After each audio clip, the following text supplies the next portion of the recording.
투자는 건강하게, 마음 편하게, 오래. 안녕하세요. 케빈 베스만 허정욱입니다. 오늘 촬영일자 2월 12일 수요일입니다.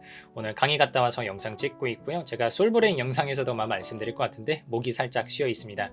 양해 말씀 부탁드리고요. 오늘은 최근에 수강생분들하고 발굴했던 기업이기도 한데요. 앞으로 매출이 늘어날 확률, 그리고 더 나아가서 정말 폭발적으로 늘어날 확률이 상당히 높은 기업을 하나 찾았습니다. 근데 이 회사의 성장성에 대해서는 의심이 없으면서도 또 우리가 분명히 기업을 분석하는 관점에서 생각해 봐야 되는 리스크들이 있어서 여러분들께 한번 나눠보고자 합니다. 수강생분들과는 이미 다뤘던 기업이기도 한데요. 바이오플러스라고 하는 기업 오늘 살펴보겠습니다. 영상 초입부에서 강조드리지만요. 제가 오늘 바이오플러스를 분석을 해드리고 바이오플러스의 어떤 장점들에 대해서 언급한다고 해서 매수 추천을 드리는 건 아니라는 점 강조드리면서 화면으로 들어가 보겠습니다. 먼저 차트 가지고 왔는데요. 최근에 물론 제가 이 상승세를 제가 누렸던 것은 아닙니다. 네, 최근에 지금 보시면 한번 작년 연말에 상승을 쭉 했다가 주가가 좀 조정을 많이 받았어요.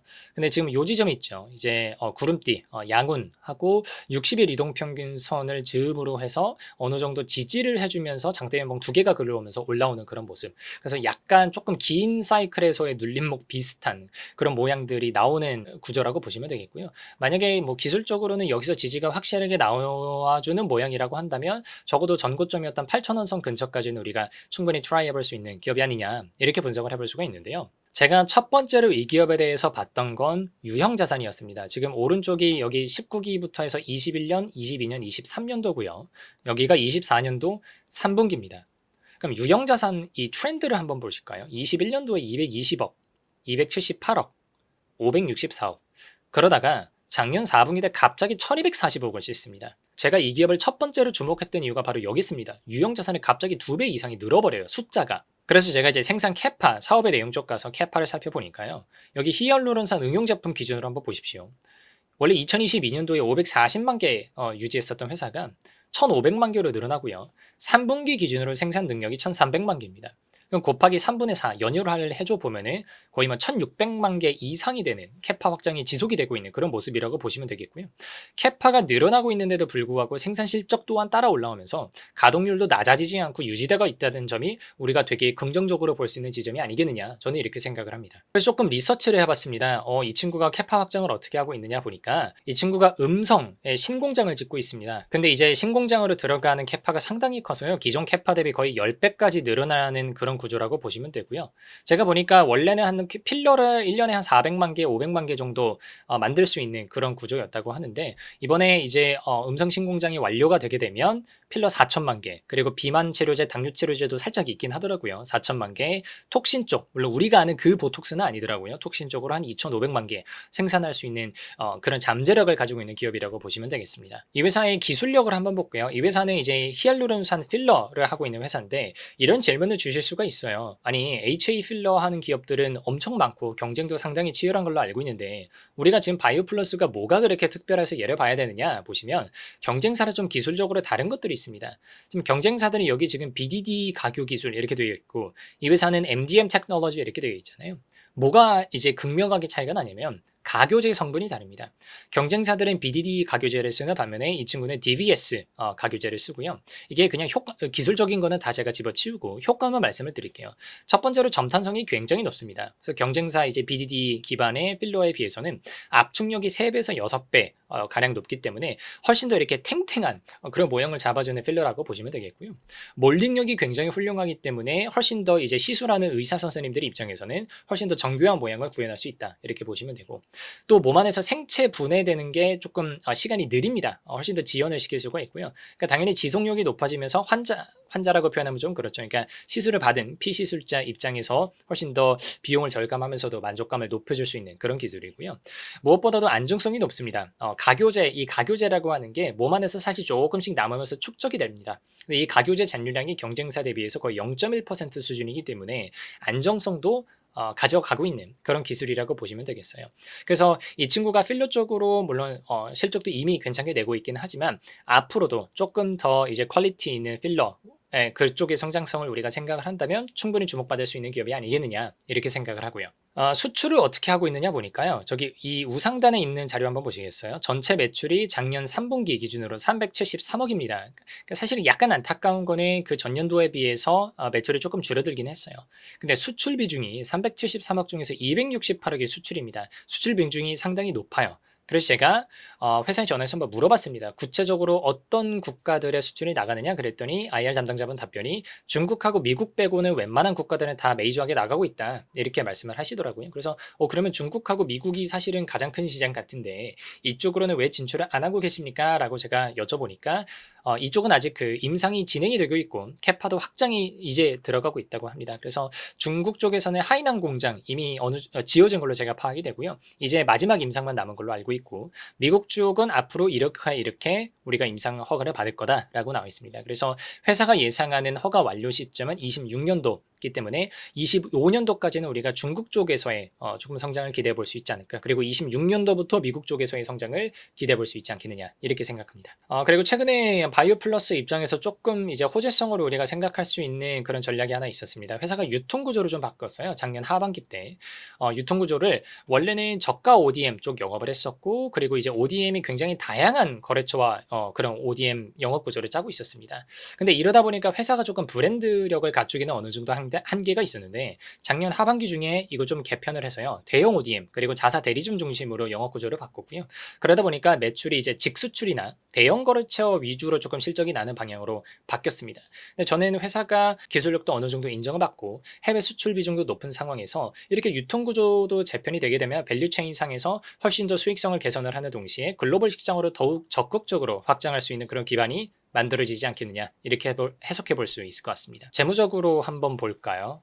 회사가 지금 작년 3분기 기준으로 이제 비용 구조를 한번 분석을 해본 건데 제가 변동비하고 고정비 분석이 항상 굉장히 중요하다고 말씀을 드립니다. 변동비가 전체 매출에서 한 25% 정도밖에 차지하지 않습니다. 그리고 고정비가 180억 조금 안 되게 차지를 하는데 전체 비용이 이제 270억밖에 안 됩니다. 그래서 고정비가 차지하는 비중이 상당히 큰 회사고요. 이런 경우로 우리가 영업 레버리지가 크다, 매우 크다 이렇게 표현을 합니다. 그러면 고정비가 크기 때문에 이 회사는 영업이익이 폭발적으로 성장하기 위해서 그저 매출만 늘어나면 됩니다. 변동비가 비중이 큰 회사들 같은 경우에는 매출이 늘어난다고 하더라도 변동비가 그대로 따라오기 때문에 이익을 크게 가져가기가 어렵습니다. 근데 고정비가 큰 기업들 같은 경우에는 매출이 늘어날 때 고정비가 거의 스테이스하게 있고 변동비가 그렇게 크게 차지하지 않기 때문에 어떻게 보면은 규모의 경제가 확 발생하면서 영업이익이 뻥튀기가 될 수 있는 그런 구조를 가지고 있는데 저는 앞에서 이 회사가 캐파 확장을 하면서 매출이 늘어날 수 있는 그 백그라운드를 만들어 놨다는 환경이 이 지금 영업 레버리지가 크다는 점과 시너지를 충분히 낼 수 있는 구조라고 생각을 합니다. 그래서 당분간은 저는 회사가 영업이익이 크게 좋지 않게 보일 수도 있을 거라고 생각을 해요. 사실 캐파 확정을 통해서 유형자산이 늘어났고 그럼 당분간에 감가상각비가 발생하면서 영업이익을 좀 깎아먹을 거거든요. 하지만 제가 강의 중에서 강조드리는 것처럼 현금 흐름표가 굉장히 안정적일 겁니다.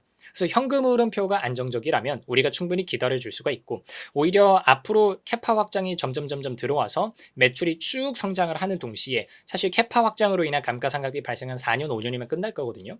그럼 한 3, 4년 정도 기다렸을 때 매출은 매출대로 늘어나고 더 이상의 감가상각비는 미친 듯이 잡히지 않는 상황이 되면 오히려 영업 레버리지 때문에 영업이익이 정말 폭발적으로 증가할 수도 있는 그런 재무구조를 가지고 있습니다. 물론 그 사이에 뭐 갑자기 업황이 확 하고 꺾여버려서 2차 전지처럼 이제 뭐 캐즘으로 들어가거나 하게 된다면 모든 가정이 이제 부러지겠지만 적어도 지금 뭐 글로벌 뷰티 시장의 어떤 성장성 그리고 그 안에서 K-뷰티가 어느 정도 가지고 있는 그런 트렌드를 생각을 했을 땐 우리가 그래도 좀 기대감을 가지고 지켜볼 수 있지 않겠느냐 이런 생각을 해봅니다. 그럼에도 불구하고 회사가 리스크가 있습니다. 근데 이 리스크가 여러분들이 이제 잘 모르시는 분들은 회사에 대해서 굉장히 크게 오해할 수 있는 지점이 되더라고요. 그래서 한번 차근차근 살펴볼게요. 지금 작년 3분기 기준으로 부채 내역을 가지고 왔는데요. 지금 되게 특이한 부채들이 들어와 있습니다. 유동성 전환상환 우선주 부채 들어와 있고 전환사채 들어와 있고요. 유동 파생상품 부채 들어와 있습니다. 이것도 사실은 RCPS나 CB에 연동되어 있는 친구라고 보시면 되고요. 금액이 굉장히 큽니다. 지금 이게 거의 뭐 800억이 넘는 금액의 하이브리드 자금 조달이 들어와 있습니다. 두 가지 툴로 들어와 있네요. RCPS 그리고 전환사채 CB 이렇게 들어와 있습니다. 그러면 둘 다 전환이라고 하는 옵션이 들어가 있기 때문에 이 회사가 이 전환사채에 대한 그리고 전환상환 우선주에 대한 전환권이 행사되었을 때 얼마나 주식을 발행하게 될까? 그렇게 해서 보통주가 늘어나면서 지분 가치는 얼마나 희석이 될까? 이걸 우리가 꼭 살펴봐야 되는 지점이죠. 자, 상환 전환 우선주 먼저 보겠습니다. 지금 발행 가액은 한 200억 정도 발행을 했고요. 원래는 이제 행사 가격이 7,238원이었는데 주가가 조금씩 떨어지면서 행사 가격이 조정이 됐습니다. 그러면서 전환권 행사 가액, 전환 가액은 6,480원 계산해 보니까 300만 주 정도의 추가 주식이 발행이 될 수가 있고요. 전환사채가 금액이 좀 크죠. 발행가액이 600억인데 전환가액은 6,550원이어서 나눠보면 전환 가능한 주식수는 916만 주 정도가 됩니다. 그러면 이런 겁니다. 현재 회사가 발행해놓은 보통주는 한 5,940만 주 정도가 됩니다. 근데 RCPS가 전환이 되면 300만 주 정도가 추가가 되고요. 전환사채에서 전환이 되면 또 900만 주가 추가가 됩니다.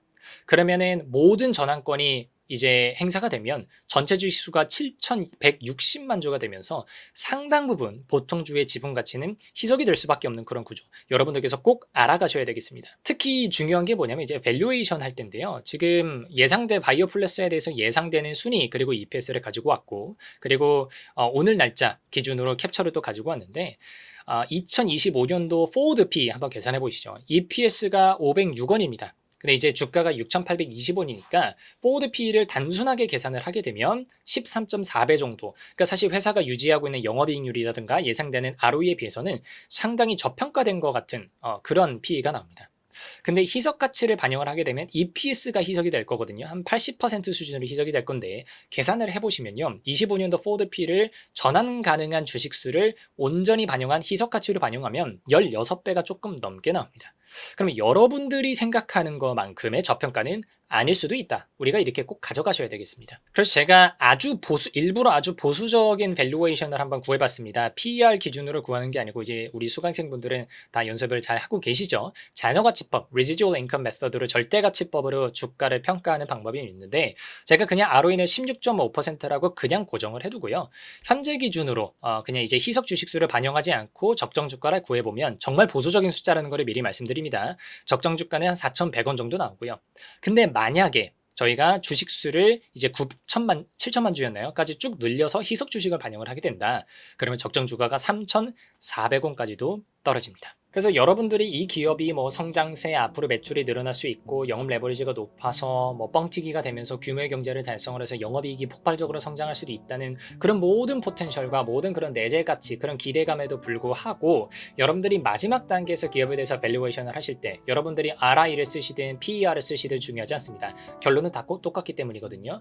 이 회사가 지금 최근에 자금을 조달한 전환사채 그리고 상환전환 우선주로 인해서 그 전환권이 행사가 됐을 때 늘어날 수 있는 주식수를 감안을 하게 되면 생각보다 가격대 밸류에이션 관점에서는 약간의 부담이 있을 수 있다는 점을 좀 강조해 드리고 싶었습니다. 그럼에도 불구하고 여러분들이 뭐 K뷰티라든가 의료기기, 미용 이쪽 관심이 있으신 분들께서는 한번 충분히 공부해 보실 만한 기업이라고 생각을 해서 영상을 찍게 되었고요. 오늘 강의가 여러분들께 도움이 되었으면 좋겠습니다. 여기까지 하겠습니다.